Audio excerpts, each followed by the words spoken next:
Murderbot on Apple TV has all of the worst elements of modern science fiction combined. It really is something atrocious to watch. I got through the first episode. It was really, really tough, guys. I've actually read the novella from Martha Wells, and it was insufferable as well, but still not as bad as this, because when it gets on the screen and there's a lot of standing around and there's a lot of kind of low-budget effects that, try to just go a little too far, you get this situation. Now, this 6th episode just came out. I think they're doing an 8-episode season, if I recall correctly. And the LA Times is exemplifying why this doesn't work exactly. An anxious scientist, an autonomous robot, workplace trauma bond. Yeah, it seems like everything that is like winning awards in these circles these days and getting up there, and this is one of those Hugo Award winning series, right? And that's why Apple TV picked it up, are all about like putting weird therapy speak into science fiction. And all these weird cat ladies start to watch this or read these and go, yes, I identify with this. Well, that's a major problem, and it's just not fun, and it's exactly why science fiction is failing so much. Now, this I don't think is going to be doing well. I haven't seen any stats showing that this is like doing big streaming numbers or anything like that. It's really difficult. The characters are all insufferable, very difficult to get into, and it's got all of the same social justice crap that's in everything else. And this is something I'm seeing on Apple TV. What is it with like every Apple TV show being just super gay? I guess that's because Tim Cook, the CEO of Apple, is gay, and so he's funding all this crap.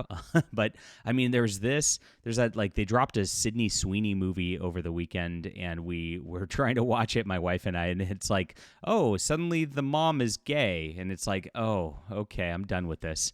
And it's just everything out there. It's so painful to watch. And of course, Murderbot has all this as well. Let's get into this. I am a science fiction writer, a professional myself. I've been at this a long time, making a good living at this, and I appreciate you guys, of course, supporting everything that we do here. I have a newsletter I want you to get on, because I have a great trilogy that's going to be coming up later this year. It's about what science fiction used to be: space exploration, strange new worlds, a sense of wonder, of course, great heroic leads. Like, I've got a beautiful, wonderful captain. His name is Captain Christopher Conley, and he's going to be a strong male lead. I mean, they don't do that anymore these days. So we want to bring back masculinity. We want to bring back adventure. We want to bring back fun, and that's what science fiction should be. So I get on here, guys, so I stay in touch with you. It's very important. You get 3 free books for doing so. It's like a $50 value. You get a science fiction novel, a fantasy novel, and a graphic novel of my superhero world as well.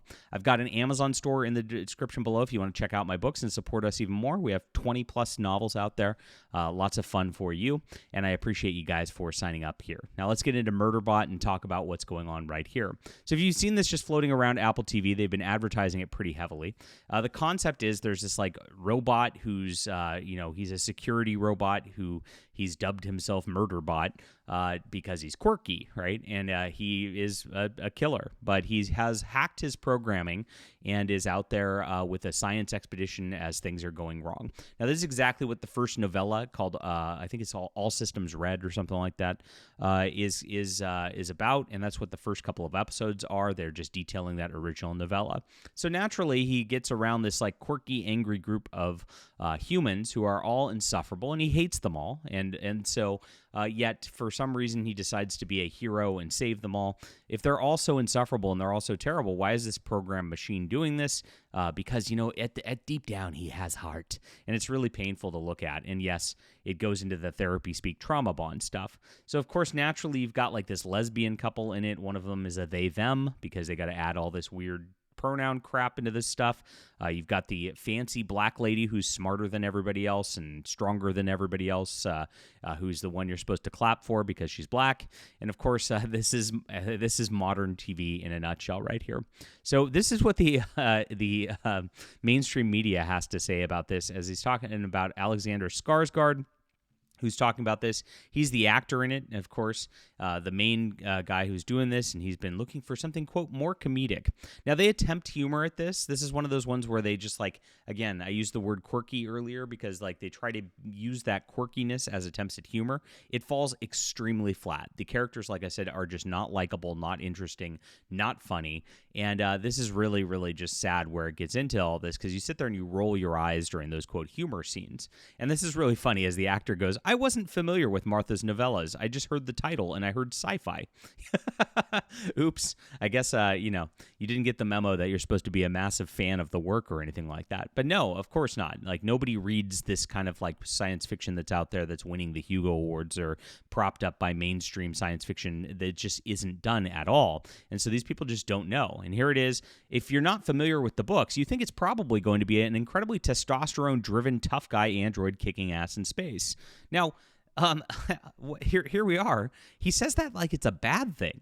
And like you get something called Murderbot. Yeah, you want that. That's exactly what you're going in for. Can you imagine just like this awesome like John Wick style science fiction thing where it's literally a bot just like going ballistic on like the like intergalactic establishment? Oh my gosh, I just wrote myself a best-selling series right there. I'm going to just take notes on that. You better not steal that idea, my friends. Oh my gosh, like that would be great science fiction, but they can't do that anymore. They don't want that anymore. They don't want traditional sci-fi fans and traditional sci-fi readers to actually be watching or reading any of this stuff. And that's what they're doing. They're chasing this modern audience here, which this guy is even trying to do in this interview with the LA Times, who just are not going to come in because they don't exist. I was pleasantly surprised when I started reading the script. I had never encountered a character like this. Well, geez, you obviously didn't watch Buffy the Vampire Slayer either, because it's exactly the same like setup and everything else, right? It's all the same on here. Not only that, but they have all the same tropes in the first episode as well. They end up on this like dune-like planet with a like giant sandworm type creature attacking them. And despite the Murderbot being a murderbot who never murders anybody, and it sits there, and of course, despite the fact that he hates all the humans he's with, he like defies his programming to go rescue one of them. Like it's really nonsensical on every single level. If you start thinking about any of it, it breaks down very, very quickly. So this is where they keep going, and this is what I tell you about. Ends up being this therapy speak kind of thing. And the reason they do these therapy speak things in there, where it's like it's all about the feelings and communicating emotions of a murder bot, right, is because they write themselves into all these characters. It's always about a self-insert sort of thing, and all these people are nut jobs who end up in therapy, who are in the mainstream science fiction field at this point. And so this is what they know. They literally write what they know, and then they just put different window dressing on it. And that's the whole problem with science fiction right now in a nutshell. Like I said, they're not exploring strange new worlds. They're exploring strange new genders, as I often say on the channel here. And it's really, really a sad thing when you try to get into this every single time. And you can see it. The relationship between Mensa and the Sec unit, who refers to itself as Murderbot, is charmingly awkward. Charmingly awkward is something that says there's no chemistry. Is something that says there's no good character stuff there. There's nothing to connect with. It's really ridiculous right here. They're forced to trust each other in an unlikely friendship. In the 6th episode, Mensa saves Murderbot. Of course, the black lady saves the bot rather than the other way around, and there it goes. And that's what it is. Now, the 6th episode, as I understand it, was not actually anything in the novella, and here's where it gets really ridiculous. Is that what they call trauma bonding in this day and age? Oh my gosh, so painful as they're talking about this whole situation. Filming it was extraordinary because the special effects guys were amazing. Well, that's all they have to rely on this stuff, because the storyline doesn't actually land. It falls flat. And that's another hallmark of modern science fiction, is they're relying on the effects to tell the story rather than the characters to tell the story, because they don't have interesting characters. They don't have characters who actually you can look up to, who are heroic, who are really something special out there. They're always just these warped, messed up people or whatnot that you're supposed to just clap for because they exist. It's all about identity, right? Murderbot was right in front of me. That obviously wasn't Alexander. It looked so real. The dynamic was led by the script. It was very interesting. The actor adds, it was clear that Mensa would be an empathetic character. And by the way, of course, they named the black lady Mensa. If you don't know what that references to as a whole deal, Mensa International. This is a group of like high IQ. You have to like prove your IQ to get into it. It's like this. It's this kind of like clap for us because we're really, really smart kind of people. And there it is, a high IQ society, global community of 150,000 highly intelligent people. So of course they named the black lady that, right? It's again just like that kind of programming, and they're so on the nose with all their little quote metaphors and things like that. It's just always something to roll your eyes at every single time. So this is where they're going, and like I said, it's this whole deal and it's this whole crazy thing. And this is where they talked about it, because they can't sell it based on the script. They can't sell it based on the storyline being interesting. You could already see it. Sci-Fi hasn't traditionally had a lot of major roles for actors of color. It's all about the race grift now. Let's go. And usually I'd come in and play the receptionist. I love to watch Sci-Fi, but wondered, who am I going to be in this Sci-Fi world? Yes, why aren't I the hero, right? Oh my gosh, it's because your character's insufferable and your acting's not very good, so you're insufferable as well. It's exactly how it works every single time. It's not something that you can lead into this sort of thing. It's lovely not to have to fight for people's positions in a world based on their skin color. Oh, cry me a river.